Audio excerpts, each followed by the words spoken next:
રાધનપુરમાં national હાઈવેની ગટર line બની જોખમી ગટર લાઇનની સાફ સફાઈ કરાવવા રજૂઆત. પાટણ જિલ્લાના રાધનપુર શહેરમાં નેશનલ હાઈવે ઓથોરિટી દ્વારા બનાવેલ ગટર લાઇનો જોખમી બની તેમજ ગટર લાઇનમાં ગંદકીનું ભરપૂર સામ્રાજ્ય જોવા મળ્યું. રાધનપુર શહેરના હદ વિસ્તારમાં નેશનલ હાઈવેની બંને બાજુમાં ગટર લાઇન બનાવવામાં આવે છે, જે ચાલુ ચોમાસુ સિઝન હોય નેશનલ હાઈવેની બંને બાજુમાં રહેલ ગટર લાઇન સાફ સફાઈ ન થવાના કારણે પાણીનો પ્રવાહ સરળતાથી વહી શકતો નથી, જેના લીધે ગટર લાઇન ઓવરફ્લો થવાને લઈ શહેરીજનો સહિત વાહન ચાલકોમાં ભય. ગટર લાઇન ઓવરફ્લો થવાના કારણે જાહેર રોડ રસ્તામાં ગટરના ગંદા પાણી રેલાઈ જતા વાહન ચાલકો બન્યા પરેશાન. નેશનલ હાઈવે ઓથોરિટી દ્વારા બનાવેલ ગટર લાઇનો રાધનપુરમાં સાફ સફાઈ કરાવવા તેમજ તૂટી ગયેલ ડેમેજ લાઇનને સમારકામની કામગીરી કરાવવા બાબતે રજૂઆત કરવામાં આવી. ગટર લાઇન જોખમી હોય, સાફ સફાઈનો અભાવ હોય, શહેરમાં કોઈ જાન માલ હાનિ થશે તો અંગે તમામ જવાબદારી નેશનલ હાઈવે ઓથોરિટીની રહેશે તેવું પત્રમાં જણાવવામાં આવ્યું છે. રાધનપુર શહેરમાં વરસાદી પાણીના નિકાલ માટે આ ગટર લાઇનમાંથી પાણીના નિકાલની વ્યવસ્થા કરવા તેમજ નેશનલ હાઈવે ઓથોરિટી દ્વારા ગટર લાઇન સાફ સફાઈ કામ કરવામાં આવી અને શહેરમાં ગટર લાઇનની જે જગ્યાએ ઉપરના ઢાંકણાઓ તૂટી ગયેલ હોય તે બદલવા માંગ હતી. રાધનપુરમાં લોકોની વારંવાર રજૂઆત હોવા છતાં કોઈ જ નિરાકરણ નહીં થતા લોકો ત્રાહિમામ પોકારી ઉઠ્યા છે. ગુજરાતભરમાં ચાંદીપુરા રોગનું પ્રમાણ વધી રહ્યું છે, ત્યારે રાધનપુર શહેરમાં ગટર લાઇનોમાં સફાઈનો અભાવ જોવા મળી રહ્યો છે. ત્યારે સત્વરે ગટર લાઇનો સાફ સફાઈ કરી તૂટી ગયેલ ગટર લાઇનો સમારકામ કરી ઢાંકણા નાખવાની કામગીરીને લઈ યોગ્ય પગલાં ભરવા પત્રમાં જણાવવામાં આવ્યું. આવનારા સમયમાં જો કામગીરી હાથ ધરવામાં નહીં આવે તો ગાંધી ચિંધ્યા માર્ગે નેશનલ હાઈવે ઓથોરિટી પાલનપુર ખાતે આવેલ કચેરીએ ભૂખ હડતાલ પર ઉતરવામાં આવશે તેમ જણાવ્યું. AGP news India, Ashok Prajapati.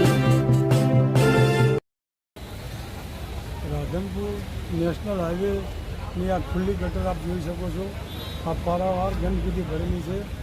આજે આટલી મોટી ગટર બનાવેલી છે તે છતાં સફાઈ કામ કરવામાં આવતું નથી.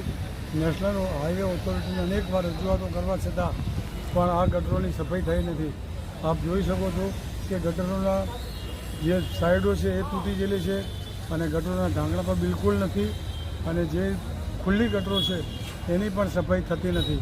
એટલે આ બાબતે આજરોજ નેશનલ હાઈવે ઓથોરિટીને લેટર લખી અને જાણ કરવામાં આવેલ છે કે આ તાત્કાલિક અસરથી જો આ ગટરોની સફાઈ નહીં કરવામાં આવે તો અમે ગાંધી ચિંધ્યા માર્ગે નેશનલ હાઈવે ઓથોરિટી આગળ કચેરીએ ભૂખ હડતાલ ઉપર ઉતરશું અને આજે ચાંદીપુરા રોગ ભયંકર ચાલી રહ્યો છે.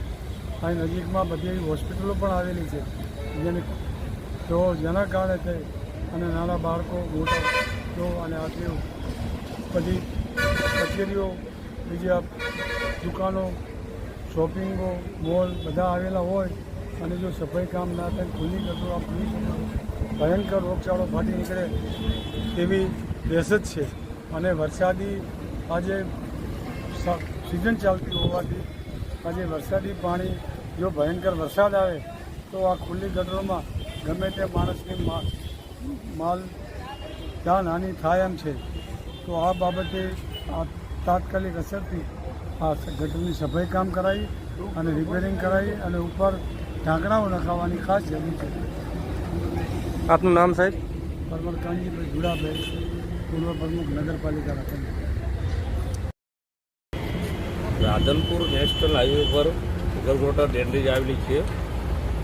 બિલકુલ સાફ સુથરી થતી નથી, ગટરો કાઢવામાં આવતી નથી અને અત્યારે તમે આ જોઈ શકો છો કે પરિસ્થિતિ છે. તમે જોઈ શકો છો કે વરસાદી વાતાવરણ હોવાથી રોગચાળો છે, ચારે બાજુ તાવના વાયરસ છે, તાવ, માથા, શરદી, અત્યારે દવાખાના ઉભરેલા છે અને બિલકુલ નેશનલ હાઈવેવાળાને બિલકુલ કંઈ પડી નથી. અત્યારે ગુજરાતમાં ચાંદીપુરા નામનો વાયરસ આવી ગયો છે. અત્યારે બાળકોને ભગવાન બચાવે કેવી પરિસ્થિતિ છે અત્યારે, તો પણ નેશનલ હાઈવેવાળાને સરકારશ્રીને કોઈને બિલકુલ કાંઈ પડી નથી. અંદર કેવી પરિસ્થિતિ તમે જોઈ શકો છો, ગટરોની કેવી પરિસ્થિતિ. એટલે આ કહેવાનું છે ખાસ આવ્યું કે આ પરિસ્થિતિ જુઓ અને તાત્કાલિક આનું જે પણ તાત્કાલિક નિકાલ લાવ્યો સાફ સફાઈ કરવામાં આવે. નહીં તો અમે આગળ પણ અમે ભૂખ હડતાલ પર બેસશું, ધરણા કરશું, બરાબર. એટલે મહેરબાની કરીને આનો તાત્કાલિક સરકારશ્રીને નેશનલ હાઈવેવાળા તાત્કાલિક અમારું કહેવાનું થાય છે કે આનો તાત્કાલિક નિકાલ કરો. તો રોગચાળો બહુ ફાટી ગયો છે, વરસાદી ચોમાસું આવી ગયું છે, તો તાત્કાલિક આનો નિકાલ કર્યો. શું નામ સાહેબ આપનું? મકવાણા પ્રકાશ રાધનપુર. તો રાધનપુરની જે નેશનલ હાઈવેને અડતી ગટર છે જે ઇન્દ્રપ્રસ્થ કોમ્પ્લેક્સની આગળ આવેલી છે. લગભગ હાઈવેના આખા રોડ ઉપર હશે રાધનપુરની અંદર જે ખુલ્લી ગટર છે.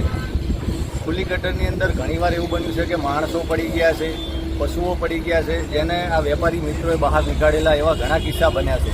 અને ખુલ્લી ગટર હોવાથી અને ક્યારેય સફાઈ થતી છે નહીં. એના લીધે ગટર ચોકઅપ થાય છે, ગંદકી થાય છે અને લોકોને બીમારી થઈ શકે એવા પ્રશ્નો બની શકે છે. શું નામ સાહેબ તમારું? મારું પ્રવીણ જોશી નામ છે. ગામ? દેવ. દેવ. ઓકે. આપ મારે સર્વેને જણાવવાનું કે આ નેશનલ હાઈવેવાળા જે કંઈ અને જે ઓર્ડરમાં જે કંઈ આવતું હોય આવું કચરો, આવો ગટર, આવું ગંદકી ના ચડે, આમાં મહાન રોગચાળો ફાટી નીકળે, માણસો આ કઈ રીતે રહે તમે જો તપાસ કરો ખાલી. એટલે આવો ભ્રષ્ટાચાર, આવું જીવન ના જીવાય. એટલે ખરેખર આનું તાત્કાલિક એને ખરેખર પગલાં લેવામાં આવે. આનું નિરીક્ષણ તાત્કાલિક કરવામાં આવે.